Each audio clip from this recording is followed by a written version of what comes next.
Welcome everyone to Stamford Symphony's Bach 6 Ways.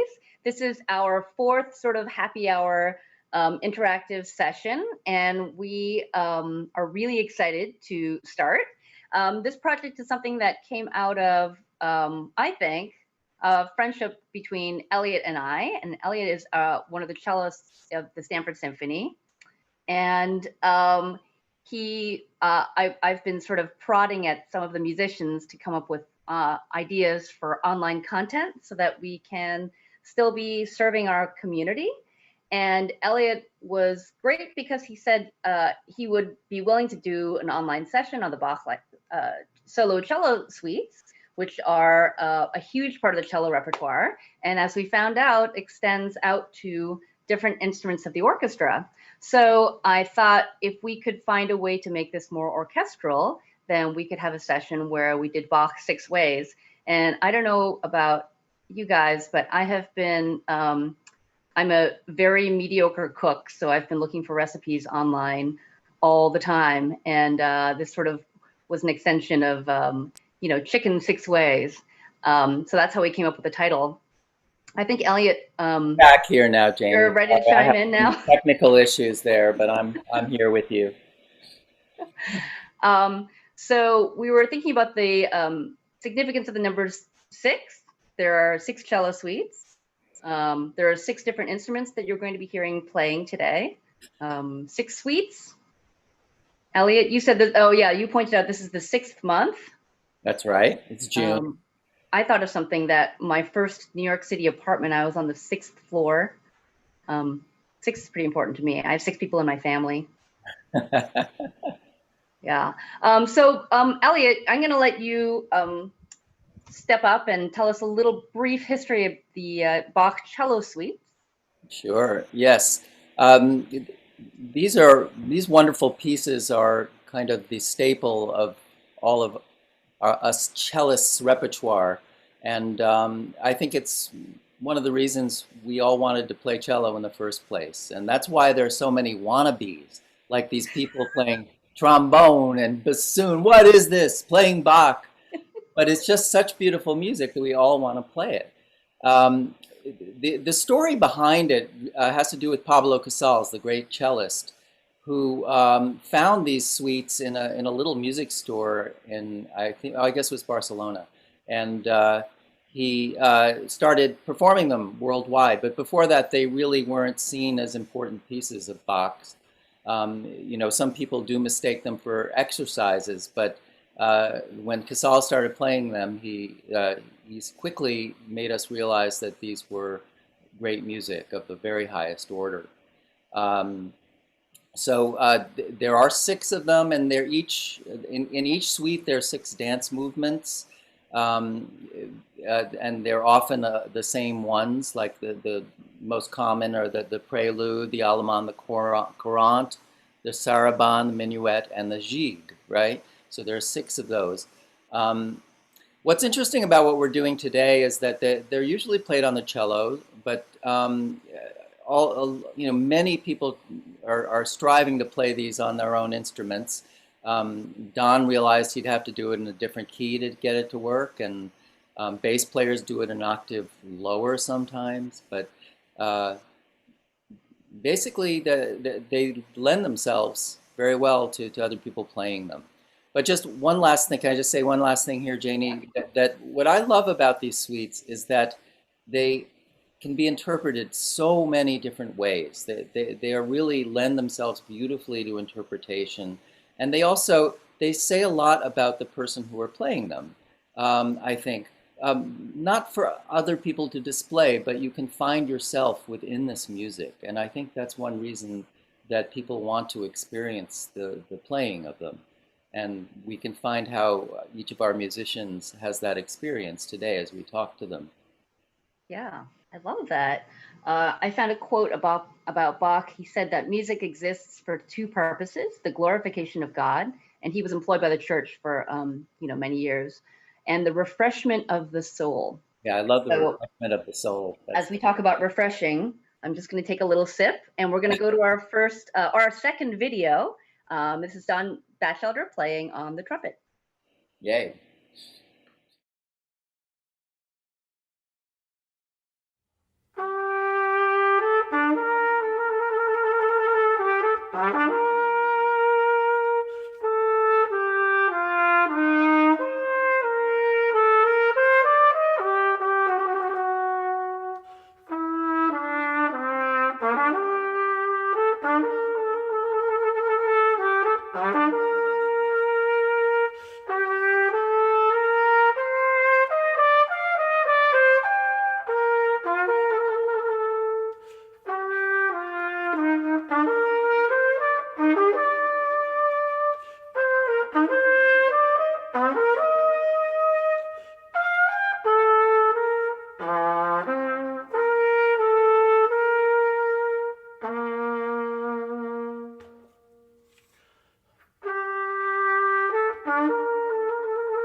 Bravo, Oh, Don. nice, Um, Don. Wow. right. So before we hand the floor over to Mr. Don Batchelder, who's also going to tell us which movements he played, I wanted to invite anyone who is viewing on our YouTube live stream to, if you have questions or comments you want to make, please make them in the comments. We're watching the chat box, and we would love to hear your questions because we would love to be able to respond to you and make this more interactive. So, Don, take it away. Oh, thank you. And thank you, Janie and Stamford Symphony, for inviting me to accept this challenge.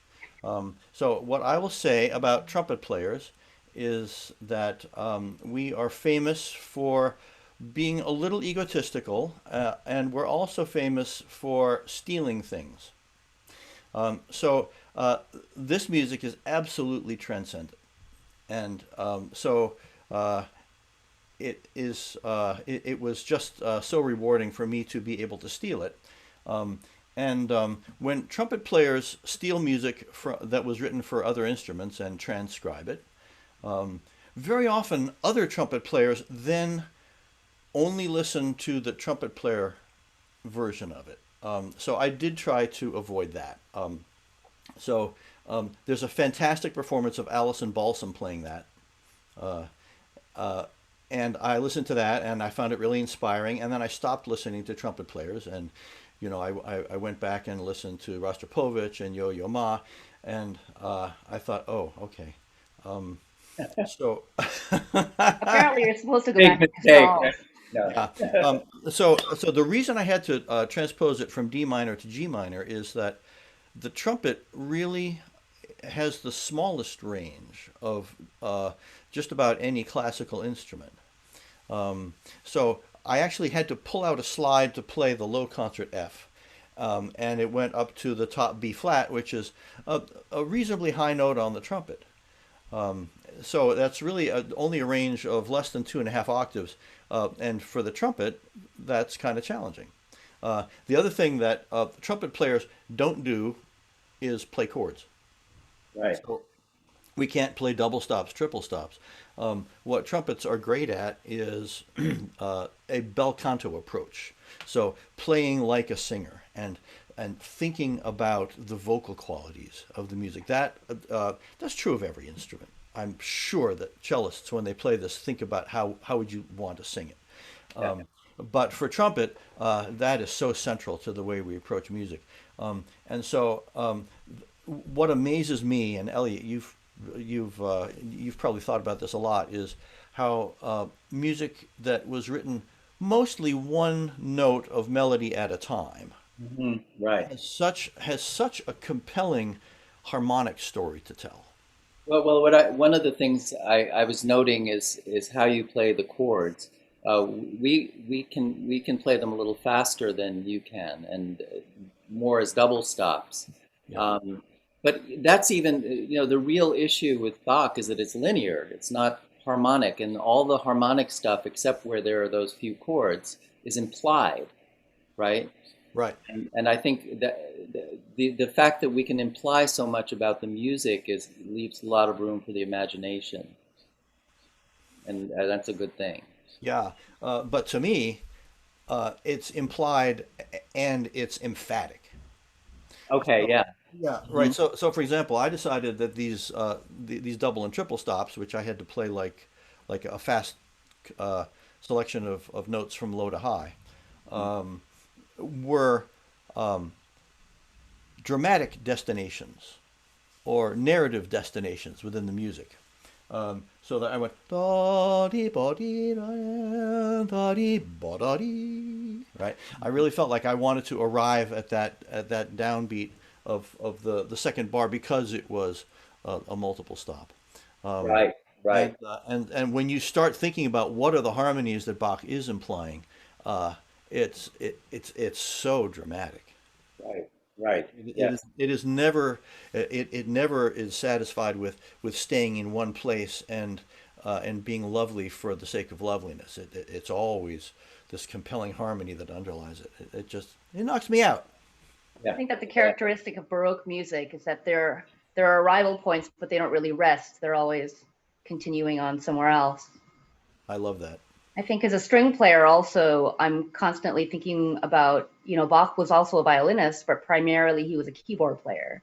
So even though, for the Bach sonatas and partitas, he wrote them for the violin, I always think, this is like he thinks that we have like a pedal in our foot to play while we're doing this other stuff. So thinking as a keyboard player for a string piece, that's also being transcribed for other instruments. Yeah. Many layers. For instance, yeah, and Lewis is going to play some of the Fifth Suite, but I always think of the opening of the Fifth Suite as one of those, and all of the preludes that he writes to some degree are big organ pieces. They have the quality of the sustain, where you have the pedal point at the end that builds, and you can just see Bach at the organ composing these things that way. Right. Elliot, that was a great segue. We're going to go to our third way of playing Bach, and this is Mr. Louis Day playing on the viola.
Wow, Bravo, Louis. That's great. beautiful, Lewis. Wow. So, did you turn down for that? Tune down? Are you tuned down for that? Which Yeah, version? I'm going to talk about that. I can start with that. It's called scordatura, which is translated as just mistuning. So you're tuned to the same strings as the cello, So this is an easy switch, but you just tune the A string down. So, maybe you can. Did I say I was going to tune it, hon? I feel like there's a viola joke here. Do this during the concert. So Yeah, tuning live, it's never a happy. anyway, you're tuning to a G. Wow. It definitely changes the sound of the instrument, and it makes it easier to play the chords on this particular suite. Right, right. Um, I love the way it changes the sound of the instrument, though. yeah, It gives it a darker sound all around. that's right. Yeah. So that was something I would discuss, and I was also going to talk about whenever I'm teaching budding violists, you know, I'm trying to encourage them. I talk about composers that play the viola, and you mentioned like Beethoven's first job as an 18-year-old was principal of the Bonn Symphony, and Mozart played the viola, Schubert, Dvorak, and Bach played the viola. So there are some letters that his son, Carl Philipp Emanuel, wrote, you know, that they talk about it was his preferred instrument over the violin. And that at parties, he used to enjoy just playing the viola so we could hear the harmonies on both sides. So you can imagine he, you know, maybe he was so busy when he dashed these cello suites off that he threw them off to his wife to copy them out, but he probably played them on viola occasionally. Right. It seems very natural on the viola. It didn't strike me as being in any way. Well, nothing's really natural. Yeah, it's very natural, isn't it? Yeah. I think Lewis should make his own viola jokes, apparently. Yeah, right. Well, I'd say out of all the different instruments that we are going to be hearing today, the viola is probably the closest relative. So it's not so much of a departure to play it. Although I think last week when we were talking about it, Lewis, you were saying that you wish that you had the resonance of a cello to play it. There's some suites that you're tortured during your college years. You have to go visit, you know, see your friend's recital, and it's got the mandatory Bach suite on there, so you have to sit through that. But it's missing the pedal note sometimes, especially in the fourth suite. I've only heard it played once at somebody's audition. It was great, but most of the time, it doesn't ring as much as the cello. Yeah, I don't know if the cello suites have this, but I think at some point somebody wrote accompaniment, like keyboard accompaniments to the violin sonatas and partitas. Maybe not the sonata. Well, select movements. And I wonder if that would help you if you had a sideman. Well, I mean, there also, if you go on the internet, you're going to find there's a whole article on just lute players. They actually lute players, right? They harmonize it. You know. Yeah. They take the harmonic imagination out of it, and well, you can read into it. Some of them are saying that it was written before, and some say it was written after, and some are saying it's screwed. Right. It sounds beautiful on guitar too. Yeah. But we're an orchestra; we don't have a guitar thing. Right. Elliot mentioned before that the suites are all different kinds of dances, and I noticed that you had a little friend scurrying around the back as you were playing. How do your pets react to the Bach cello suites? I know. Well, these are based on a lot of them are old French dances, but you're not going to really dance to them, because if you try to find something on the internet about somebody doing a Baroque dance to one of these suites, it's going to be a little more freestyle, something you might see in a Woodstock video. But so you're not really going to see somebody doing the ballet dances. But if you know, we could talk about there's a piece of music, if you could post that, and it will show where I kind of scribbled in. It was from a Strad publication one time where they actually gave the dance steps to the gavotte. Oh, really? Yes. Yeah. And so, yeah. And it's going to say, the first thing it says plie, then it says sauté, and then step, step, plie, sauté, step, step. But, you know, you could try to dance this, and it's more straightforward than saying doing the prelude. But it's still, by the time you're playing these Bach suites, I believe they're more concertized. Right. Well, I think, though, it's really helpful to me just to think of the character of the dance a little bit. I thought that you did that in this performance. It felt very dance. You know, the gavotte is kind of a more formal, it's a slightly Yeah, it's very formal dance, you know. It's not flying around. It's not a waltz, you know. And you can tell in the way that's written that that's what that yum da da dum da da dum. You know what I mean? It's got that formal kind of dance to it. Well, during my own performance, you feel like you're moving a little bit, but then when you watch the video, you're just kind of like frozen. But I think it's because the camera adds 15 pounds. yeah. Louis, we've got a question from our YouTube live stream. Somebody wanted to ask about your ornamentation choices. That's from Daryl. Hi, Daryl. Hi, Daryl. I'm actually using a Simon Rowland Jones version, and he has included them. And there is a Sarah Bond before that where he's actually, they're just written in simple eighth notes, but he actually writes variations in 16th notes. So, you know, he's trying to be a little more, I don't know where he dug up this information, but he seems. So you were just being led down that path and you followed willingly. Yes, right. And also from the example that could be put up on the screen again, it's I dug this out of the Lincoln Center Performing Arts Library. It's a cello version. I'm sorry I don't have the name of that one. I was just kind of copying from it, and it's kind of like the polyphony for dummies, right? Where it has the notes written in blue, where you can kind of set off the different voices. Mm-hmm. And once again, you feel like you're trying to make that happen, and maybe I could have slowed it down in the recording so that you could see it more. I'd have to really turn out this a bit more. But, yeah. Yeah, I remember having to go through and color coding one of the Bach fugues. Oh, yeah. Tough. Elliot, were you going to say something? Yeah, I just think maybe it's important to mention that when these were written, the cello had got strings and a bow that was like this instead of like this. The Robin Hood bow, so, as I like to call it. A bow like that is much easier to flip chords with, and it's much lighter. So, we went through a whole thing in mostly, I guess, starting in the 70s and 80s of performance practice, right? And I think that's something when you play Bach, no matter what instrument, that some homage has to be paid to that concept, just so that just to understand the music a little differently, because it sounded so different. It sounded lighter and probably faster because there was less resistance in the string, things like that. I mean, it's a whole world of exploration there. But ornaments, which you were just talking about, are one of them,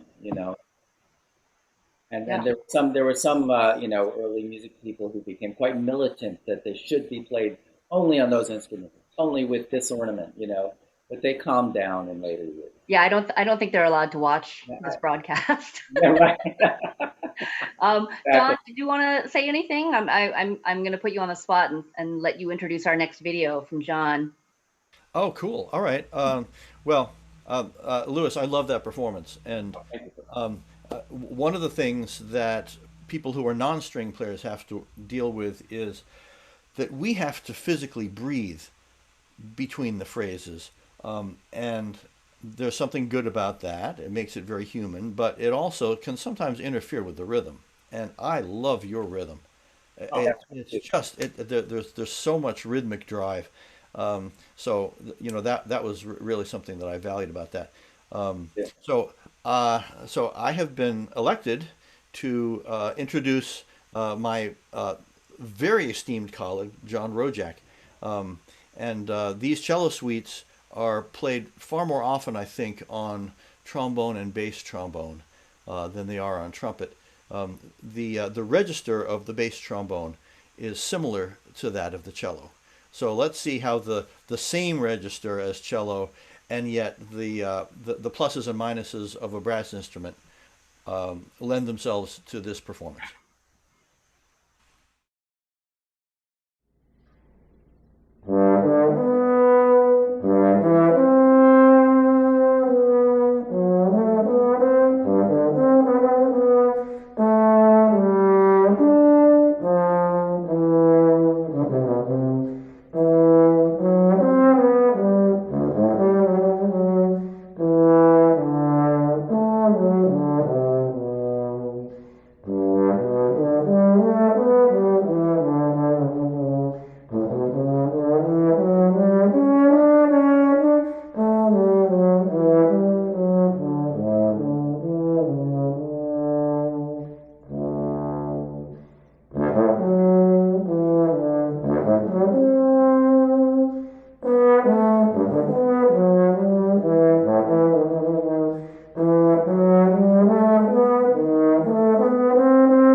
Bravo, John.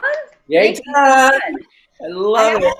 I have to say, right after Elliot and I had our very first brainstorming conversation about this, I thought, okay, what's the most far-fetched instrument that would play this and would be limited by their movement choices? And so I actually thought bass trombone. So now I've learned the error of my ways, Don.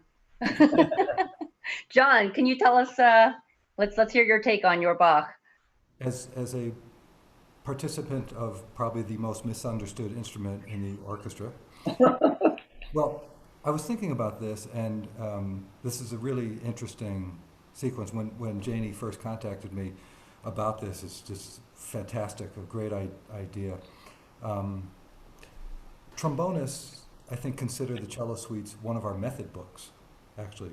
And when my teacher, way back when, told me to get the cello suites, I didn't think of them as cello suites. I just thought it's another method book like my vocalises, which, oh, how about that? They were written for singers. We're practicing music for singers, we're practicing music for cellos, and then a couple of books we have that are actually for brass players. But we like to stretch ourselves, as Don alluded to, and Don's covered a lot of the issues already. We like to, I don't like to steal, but borrow, gently borrow music from other instruments and stretch ourselves. Because what we have to play in orchestra sometimes, well, is nothing. Sometimes we're sitting there for 3 movements before we play a note. So it's nice to it's nice to have this chance to explore music. Since Lewis is showing off his edition, I'll show mine. There are versions for trombone, but they edit in a funny way. So I wanted to go right to the source, to the cello book, and I was friends with the cellist. I asked her what edition I should get. She said either Peters or Barenreiter. I went to the music store when there were music stores, and they had Barenreiter, so that's the one I have, and it's pretty basic. Now, what Don said about chords, yes, we actually can play chords. We can play multiphonics, but they just don't sound right in this. Let's hear a multiphonic. Uh-oh. Here we go. Oh, I love it. That's so cool. Well, if I were playing a contemporary modern piece, that would be awesome. It would really work. But in Baroque music, it sounds bad, for the most technical word, I would think. So we have to go about creating the arpeggiated chords through that. And we have to, as Don mentioned, sort of alter the phrasing to suit ourselves in a way. And I go about learning music maybe differently than the way I hear other musicians. I don't listen to recordings until I know the piece pretty well. Good idea. I go to the page, it's a cello suite, but it's fine. It's got notes, it's got dynamics and tempo markings. So I'll try to learn it till I feel pretty comfortable, and then I'll check out Casals and Rostropovich and a bunch of recordings, and I hear how awkward my phrasing can be, but we need to figure out ways where we can make the linear harmony make sense while we breathe and return, how to re-enter a phrase with using the breath as part of the phrase and part of the music. Right. Susan Rothels made a comment in the YouTube stream that looks like you've had that book for many years. As soon as I buy, like 3 days later, all my books look like that. I'm a librarian's nightmare. When librarians see my books, they have palpitations. And I've had a couple of librarians say, can I just take your music and rebind it for you? I used to have a bird that sat on my stand and ate my music. So I have a lot of music like that. Susie also said, wow, that was beautiful, rich, and circular. So that's a nice thing too. Yeah. I think it's odd to say this about one instrument more than another, but I particularly think that the point of bass trombone is to make a gorgeous sound. And you absolutely make such a gorgeous tone on that. I wonder how you think about sort of sitting in a warm bath of beautiful tone, and at the same time being linear.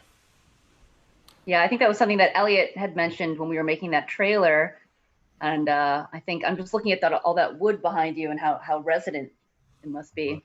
Well, actually, my concept of sound is Bach related because, um, again, I didn't listen to trombonists to develop a sound. I listened to pipe organ playing Passacaglia fugue, the Bach Passacaglia fugue in C minor and the Toccata and fugue, and various Bach fugues.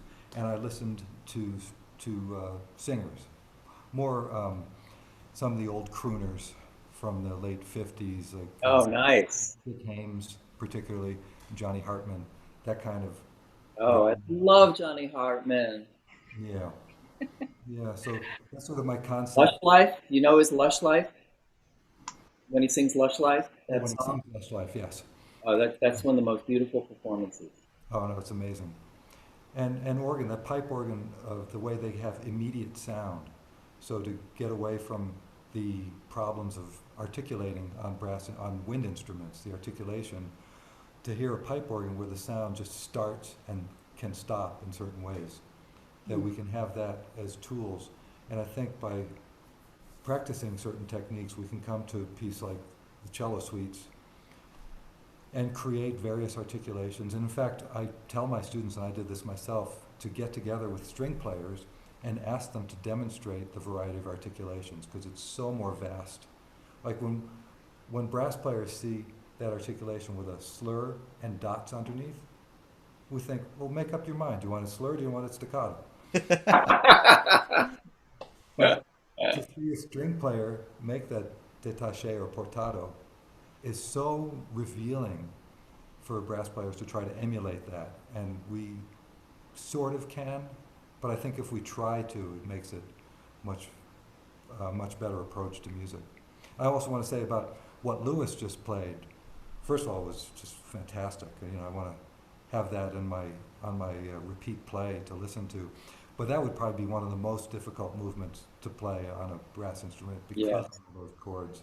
And it just sounds so seamless and effortless the way Lewis did it. And it would be like a 3-month project to learn that. Maybe the next time we host one of these, you and Don can team up and play one together. Oh yeah. We're going to, as much as I would love to do brass talk for the next half hour, we're going to actually transition to the woodwind family.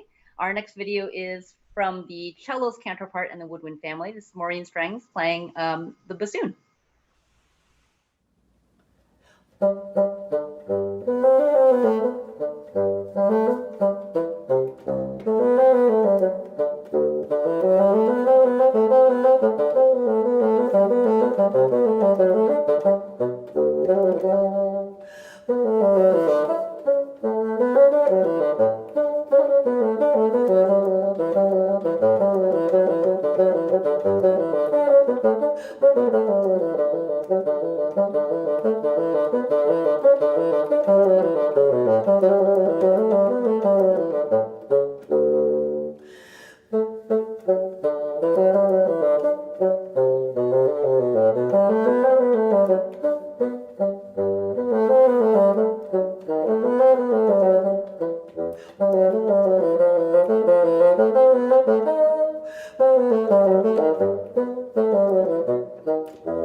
Bravo, Maureen.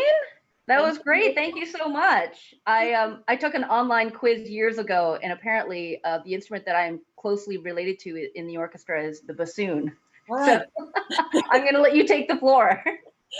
Well, I want to say thank you for asking me to join this project because it's quite a challenge.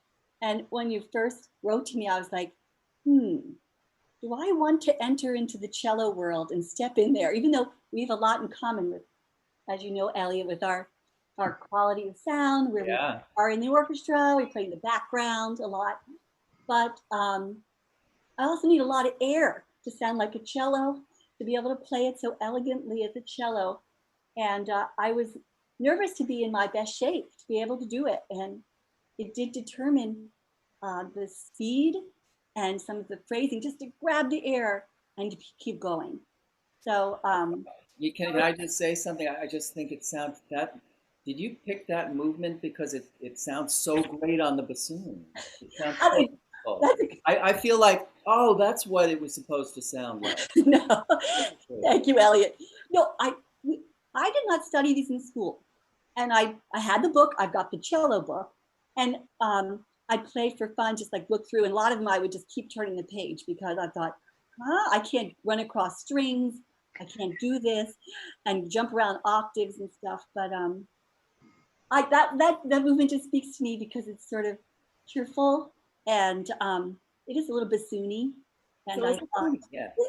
So and when I listen to the cello, I hear how, the cello, even if you play a short note, am I right about this, Elliot? You still have the reverb in the cello. So you have still a sound that's happening, even if it's a short note. And I was thinking about the bassoon, like I wanted to go, da, da, ba. And if I played it short staccato bassoon, it would just cut off. So I had to sort of add extra sound. Yeah. No, I heard that. The low notes were beautiful. Yeah. You stayed with them, you didn't just play them and let them go, Right, I felt, and I was thinking of cello when I did that. So. Oh, very good. Thank you for the inspiration. Glad to be of help. Elliot, do you think that the next time you play this, you're going to think, how can I sound more like a bassoon? I definitely will, because the thing is, there's a certain kind of articulation on the bassoon that lends itself to that particular kind of dance, too. I don't know what it is, but the articulate, I mean, it might just be that you played it really well, too, Maureen, because it was just, the articulation was so clear and so dance-like, I really love it. We have this mushy bow on a mushy string, and you have this thing happening there. We'll mix them. Right. Same time. Yeah. Elliot, I feel like even though we're string players and we don't have to breathe, I feel like my teacher was always telling me, like, you've got to breathe with your bow. You can't go. That's a run-on phrase. You always have to be breathing. Yeah, I mean, it's all about language and phrases and being vocal. There's no question about that. And we didn't invent the bow to eliminate, vocal, the paradigm of being vocal. It was, although sometimes it helps. There's certain places where that's a good thing to have. But. We're getting some really complimentary comments coming through in the chat. So beautiful. I love the bassoon and the way you play. You have a great instinct, and your beauty comes through in your performance. I'm gonna have to agree with that one. I'd love to hear you play the D minor suite, the prelude. That would be so nice. Next time, okay? I will look at that. Maybe if everyone writes into the chat that they want a second parter. Well, and the movement I just played actually has repeats in it, but I thought, all to be picked up off the floor or get an oxygen tank attached to my back. I could not do it. I was like, I got to learn to run a marathon and then play it. So that's what I decided to do to do it justice. But yeah, maybe we can splice them together. I was thinking of that, but I'm not technically savvy. And I was thinking that we have another wind player who could, like, join me in being concerned about air and having enough. Yeah, and that's a great segue. Actually, Maureen, would you mind introducing our sixth and final Bach way to play the cello suite? Yes, our fellow double reed player in the symphony, Melanie Feld. She's going to play English horn, and she's going to play from the first suite, the G.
Melanie. Nice. Thanks. Yes. It's so great. I I have the great fortune of being a neighbor of Melanie's. We live about 5 minutes away from each other. She was actually on my front porch the other day in an attempt to make a video for Stamford Symphony, which will eventually happen. But Melanie, bravo. Thank you. I'm going to let you take the floor. Well, I have, similar thoughts to Maureen's. My first reaction to this project was sheer panic. Yeah. I said, I don't read bass clef. I don't know what this is. Bach wrote many, many things for the oboe and English horn. There is a huge repertoire, but of course you need singers and other players. Whereas this you can play by yourself. I feel like I have to talk fast because we have no time. I have a very good cellist friend. She's been working on these for her quarantine project. So she said she narrowed it down to movements that might work. And I picked the G partly just because I could play it. And I did listen to one recording of Misha Maisky, and then I let some time go by. And so by the time I played it myself, I kind of forgot what the cello sounded like, and I just played it how I liked it. And then when I was done with the video, then I listened to more recordings. I thought, oh my God, I'm wrong. It's all wrong. But it's what Elliot said at the beginning. I think I found what I needed to find in the music. I loved it so much. And I just played it. I don't know if it's authentic. I don't know if it's correct, but it's so beautiful. And the English horn, much more than the oboe, I think is a little reminiscent of a cello. The only other thing about it was just how am I going to actually play it since I don't transpose? So the Stamford librarian, David Karp, happens to live in this house. He first found me a flute version, and then Janie gave me the violin version. And my smart husband, because I don't know these things, said, oh, it's great when you play the violin version on the English horn, you end up in the original cello key. So it all seemed meant to be. And I was really just delighted to get to learn a little of this music. Oh, it sounds Yeah. so beautiful. Beautiful. Yeah, I thought there was a really great comment that came in from Peter Weitzner, who's in our bass section. Now I can't. He says Bach reveals so much of one's personality and dedication to the art, and I think that's so true. We're hearing such great personalities coming through with all these renditions of the different movements. Yeah, and what Maureen said about breathing, you were all saying kind of the same thing, but oh my God, how can I possibly get through this? And I think I just took longer breaths, and maybe a cellist would be able to just go straight ahead. But I like to think that, I forget who said this now, that it does give it some humanity when you actually have to stop to breathe. It's, even though the cello doesn't need it, I think it's just adds to the whole effect. Yeah. I didn't notice your breathing, which is great. I mean, Good. it was really nice that way. When Yeah. I only noticed it because of how shockingly few breaths you took. I actually went and played the movement through on the violin, which I was reading it through and I thought, how did she not? I definitely would have assumed that there was a breath in that. The first section is 12 bars. So after 4 bars, a breath, and then you play the next 8 with it. It was like, holy cow, how much air does she have? Sometimes it's easier not to stop. If you can do it, it's sometimes, the English horn does require, I think, more air than the oboe, but you stop, you can miss the next attack. If you can get through it without, you can make the phrases without actually taking a real breath, it adds the effect, I think. Yeah. And it's not a long movement. One reason I chose it, frankly, is because it's not a long movement, to confess. So I thought that,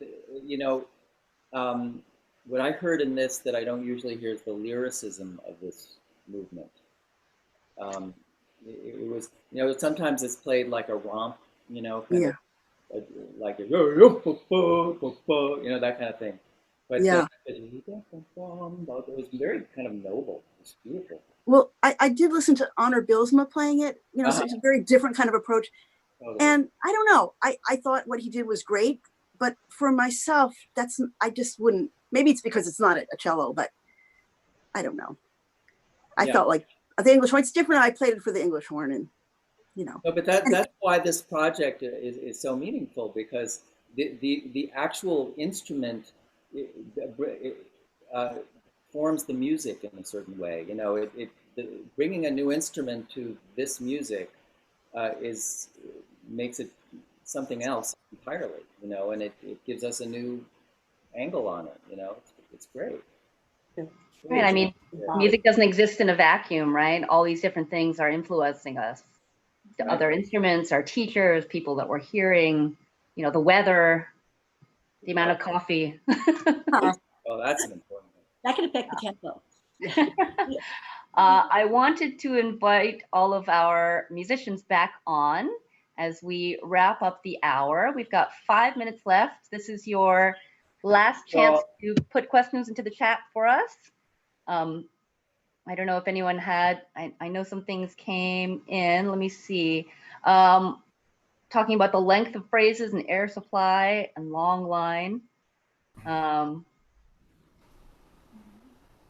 Yeah, I love hearing all the instruments that have to actually breathe. It's like really makes you think about how you're phrasing a little bit more. John, did you say you're? Yeah, I wanted to mention that what I forgot to say before is that the Bach suites, in fact, primarily the saraband from the Fifth Suite, is often used as the solo piece on orchestral auditions. So for bass Really? and even for second trombone, that has shown up many times as the audition piece of choice. When I auditioned for the Honolulu Symphony decades ago, the required solo was the prelude to the first suite. And I worked on it because I didn't get the audition list, the excerpt list, until the night before the audition. And I worked on it, and when I walked in to play my audition, they said, "What do you want to play for your solo?" I said, "Well, didn't you ask for the prelude to the first suite?" And they said, "Yeah, we did, but that was too hard, so play whatever you want." I said, "Well, it's the only thing I worked on." So I played it, and I wound up almost getting the job, but I forgot to practice the excerpts. You were young. You were young. You know what? When you're talking about sarabands, if you're ever at a cocktail party and need to have some smart thing to talk about, ask them where the saraband originates. Does anybody here know? And what it was? What kind of a dance? Like where was it first? Where did it first arrive from? Uh-oh. Nobody, right? I hope I'm right about this, but I've learned that it's Mexico. It was like it's a Mexican dance that it was really wild, like a wild romp of a dance, and somehow it went back to Europe and became like the most spiritual and somber thing. So I that part of it, I don't know how that happened, but there you go. All right. Huh. A Research Mexican for us dance to got mixed up in the sweets. we can double check your research on that. Uh-oh. Yeah, so this is the internet. We got probably about 10 people now. We're going to say, "What are you talking about, Elliot?" in the chat. So I want to know what other movements people are going to start working on now. Ooh, good one. Wait, what was the one you told me I need to do, Elliot? The first movement of the second suite. Okay, I'll look That's at your that. assignment. I'm going to give you each assignments. I'm writing it down. Oh, good. I'm You still play that one, John, right? I'm still planning on the whole second suite. Whole second suite. Yeah. Whole second. And I already investigated the minuets from the first suite. Oh yeah, those would work great. And they work great on the English horn. Yes. And I was going to make another video, but the thing kept falling off the tripod, so I let it. But that's the minuet 1 and 2 from this first suite are great. I mean, what's nice about both those are they don't have written in double stops of any sort. And that's very helpful. But I would be curious, like on the English horn, like if you did a saraband, how would you handle those? I would think you could really work that out so that you could flip the chords, so it wouldn't interfere too much with the line. Well, after I heard John's video, Tony played it for me yesterday or the day before, and I thought, oh, I just assumed you couldn't do it. And then John did it. Yeah. So yeah, which saraband? You tell me, I will write it down. Which saraband would be the most possible, you think? Or did you say saraband? Yeah. Yeah. Well, he tended to pack the double stops into the saraband for some reason. I'm just looking at them here just to see if there's an exception to that rule. I don't think there is. They're very double stop dependent. Yeah. Yeah, yeah, very. And as he goes along, some of the dance movements have crazy double stops. Um, yeah, no. Oh, no, excuse me. The fifth suite. Okay. Wait, All right. am I looking at the fifth suite? Wait. You could also go into violin land, Fifth suite. You can do the partitas. fifth suite. Do the fifth suite. Sorry, I It has forgot no that double one. stops, and it's also easily transposable. It sounds good down a fourth. Huh. Well, if I use Janie's book, apparently I'm in the right key, so I don't have I to want to be say smart. that John also volunteered you for this project. Yeah, I know. I'm really grateful. I really am I delighted wanted to because hear something really beautiful. Well, as much as I would love to continue on for the rest of the day, we have reached the end of the hour. So first of all, I wanted to thank profusely all 6 of you who were so inspirational. I loved watching your videos in preparation for this. I know I learned a lot, and I know that I'm going to be going through this also. Maybe I'll pick up my viola, try to muddle through that. I wanted to remind everyone to go visit our website, stanfordsymphony.org, where we have our channel. We'll be posting all of these Bach videos and more. And perhaps if you keep coming back to the videos, you'll see something new each time you hear it. Maybe if you visit another instrument and come back, you'll learn something new. I think Elliot has a slew of videos that we've got we could do some side-by-side comparisons with some of the instruments. We also have many other videos and interviews on the channel that you may enjoy. I feel like it's a great way to get to know more about the musicians that make up your Stamford Symphony in this time when we're all supposed to be staying away from each other. I invite you to send in feedback at the survey link in the description under the video. And I just want to welcome everyone to say goodbye and see you next time. Talk to you, Janie, and Tony Malone. Thanks for all your help. yeah. Oh, yes. Thank you, Tony Malone, the man behind the scenes. Thank you, Janie. Thank you, Tony. Thank you, everybody. Nice to hear Thank you. everybody. And thank you, Bach. Yes. Thank you, Bob. Him. Right. Thank you, Bach. The genius. Bye.